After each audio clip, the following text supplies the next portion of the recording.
নমস্কার সম্মানীয় দর্শকবৃন্দ। দেশ জুড়ে ৬টি নিয়মের পরিবর্তন হতে চলেছে আগামী মাসে, অর্থাৎ আর মাত্র হাতে একটা দিন বাকি। তারপরে কিন্তু ৬টা নিয়মের পরিবর্তন আপনারা দেখতে পাবেন। কী সেই নিয়মের পরিবর্তন দেশ জুড়ে চালু হতে চলেছে বিস্তারিত বলবো এই ভিডিওতে। ভিডিওটি আপনারা সম্পূর্ণ দেখতে থাকুন। ভিডিওটি ভালো লাইক করবেন, চ্যানেলটি সাবস্ক্রাইব করে বেল আইকন অল প্রেস করে রাখবেন। চলুন প্রথমে আমরা জেনে নেব, মোদি জামানায় প্রথমবার আগামী মাসে দেশ জুড়ে শুরু হচ্ছে জনগণনা। 2021 সালে জনগণনা হওয়ার থাকলেও করোনা অতিমারির জেরে সেটা পিছিয়ে দেওয়া হয়। মোদি এই প্রধানমন্ত্রী হওয়ার পর কিন্তু কোনো রকম জনগণনা হয়নি। তো এবার আগামী মাসে কিন্তু জনগণনা হওয়ার সম্ভাবনা রয়েছে।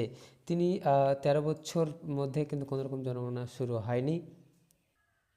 এখানে বলা হয়েছে অবশেষে বহু প্রতীক্ষিত জনগণনা অর্থাৎ আদমশুমারির প্রক্রিয়া করতে চলেছে কেন্দ্রীয় নরেন্দ্র মোদী সরকার। সব ঠিক থাকলে প্রায় 13 বছর পর আগামী মাস থেকেই জনগণনা প্রক্রিয়া শুরু হতে চলেছে। গোটা প্রক্রিয়া চলবে 1.5 বছর।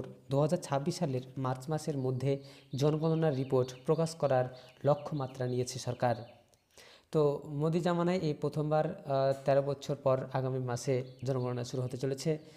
এর রিপোর্ট আপনারা দেখতে পাবেন 2026 সালে মার্চ মাসের মধ্যে। রীতি অনুযায়ী প্রতি 10 বছর অন্তর আদমশুমারি হয়ে থাকে, কিন্তু 2011 পর দেশে আর জনগণনা হয়নি। 2021 সালে গণনা হওয়ার করোনা অতিমারির জেরে সেটা পিছিয়ে দেওয়া হয়। পরের নিয়ম ট্রাফিক রুলস নিয়ে। বাইক চালানোর বিষয়ে 1 সেপ্টেম্বর থেকে আসছে নতুন নিয়ম, না মানলে জরিমানা হবে। আজকাল মোটর বাইক পৌঁছে গেছে ঘরে ঘরে। যাই হোক, মোটর বাইক বাড়িতে পৌঁছে গেলেও বিপুল সংখ্যক চালক মোটর বাইক চালানোর সময় ট্রাফিক নিয়ম মানেন না। ট্রাফিক নিয়ম লঙ্ঘন করে রাস্তায় মোটর বাইক নিয়ে যাওয়ার জন্য অনেক চালককে জরিমানা করে।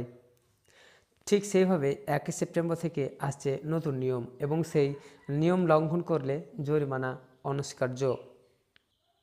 আপনাদের নিরাপত্তার জন্য বিভিন্ন ট্রাফিক আইন করা হয়, আর এই ট্রাফিক আইন না মানলে ট্রাফিক পুলিশ জরিমানা হিসাবে চালান কেটে নেবে।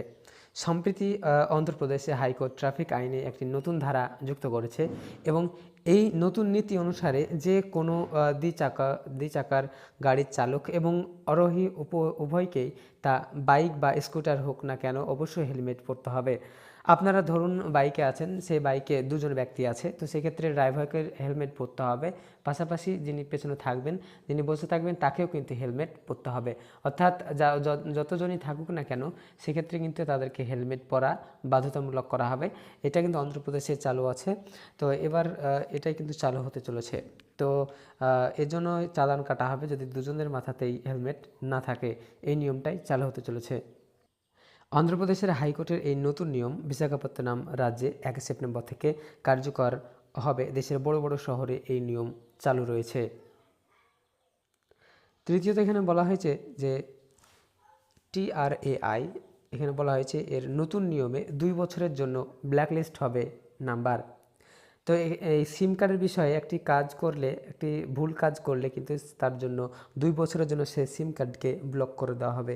তো কি এই কাজটা, সেটা আমরা জেনে নেব। দিনের বিভিন্ন সময়ে অচেনা নাম্বার থেকে ফোন আসে। রিসিভ করতেই বোঝা যায় স্প্যাম কল। এই ভুয়ো ফোন যে গ্রাহকদের প্রবল বিরক্ত করে তা বলা বাহুল্য। এহেন ফোন রিসিভ করে গ্রাহকরা অনেক সময় প্রতারকদের ফাঁদেও পড়েন।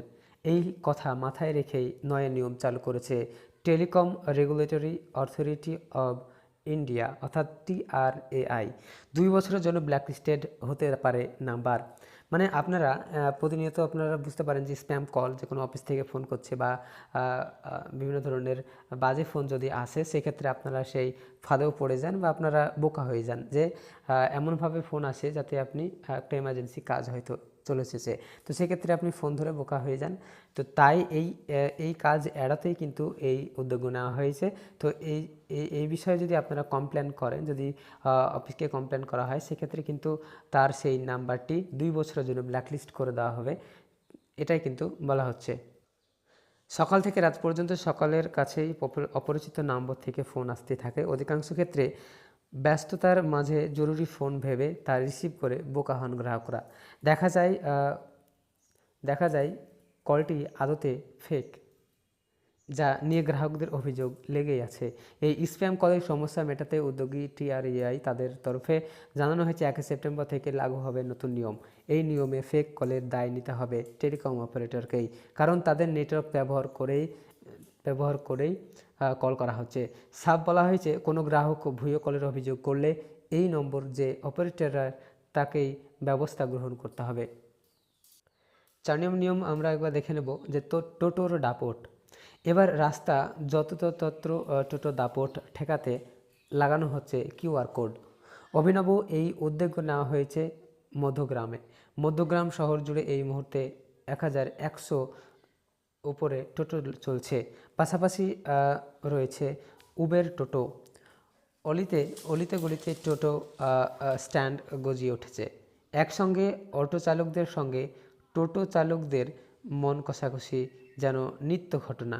এই পরিস্থিতি নিয়ন্ত্রণের জন্যই টোটোগুলিকে বৈধতা দিতে অভিনব উদ্যোগ নিল INTTUC, টোটো ইউনিয়ন এবং মধ্যগ্রাম পুরসভা।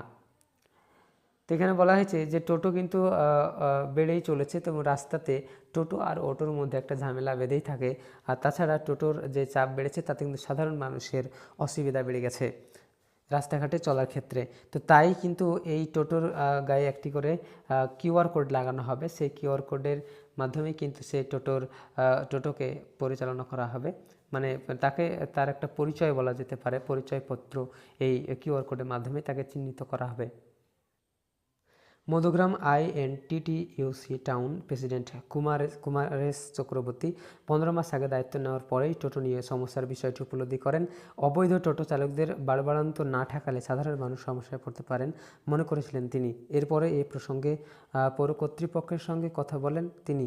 মধ্যগ্রামের বিধায়ক তথা রাজ্যের খাদ্যমন্ত্রী রথিন ঘোষের সঙ্গে আলোচনা করেন তিনি। আলোচনায় উঠে আসে QR কোড প্রসঙ্গ। আর একটা বিষয় আমরা দেখে নেব যে ফুড সাপ্লাই অর্থাৎ খাদ্য সুরক্ষার কার্ডে নিয়ে একটি নতুন নিয়ম চালু হতে চলেছে। সেটা হচ্ছে খাদ্য সুরক্ষার যে অফিসিয়াল পোর্টাল রয়েছে সেই পোর্টালে আসলে আমরা বাদিকে একটা দেখতে পাবো self service for ration card দিয়ে একটা নিউ লিঙ্ক হচ্ছে। তো এইখানে আপনারা যদি ক্লিক করেন তাহলে আপনারা দেখতে পাবেন এখানে অনেকগুলো অপশান খুলে গিয়েছে। তো আপনারা এই কাজগুলো সমস্তটাই করতে পারবেন আপনার মোবাইল বা কম্পিউটারের মাধ্যমে। কার্ড বন্ধ করতে পারবেন, ফ্যামিলি ভাগ করতে পারবেন, কার্ড বন্ধ হয়ে গেলে সেটা EKYC করতে পারবেন, কার্ড ডাউনলোড করতে পারবেন। এছাড়া আপনার আরও নাম সংশোধন করতে পারবেন, দোকান পরিবর্তন করতে পারবেন, মোবাইল নাম্বার পরিবর্তন করতে পারবেন। সমস্ত কাজটাই আপনি কিন্তু করতে পারবেন। এই কাজটা কিন্তু আপনারা এখনও করতে পারছেন, কিছু কিছু কাজ বাকি আছে। সেক্ষেত্রে সেপ্টেম্বর মাসে কিন্তু এটা চালু হয়ে যাবে। এমনটা কিন্তু প্রায় নিয়মের পরিবর্তন হতে চলেছে, আপনাদেরকে ভিডিওর মাধ্যমে জানালাম।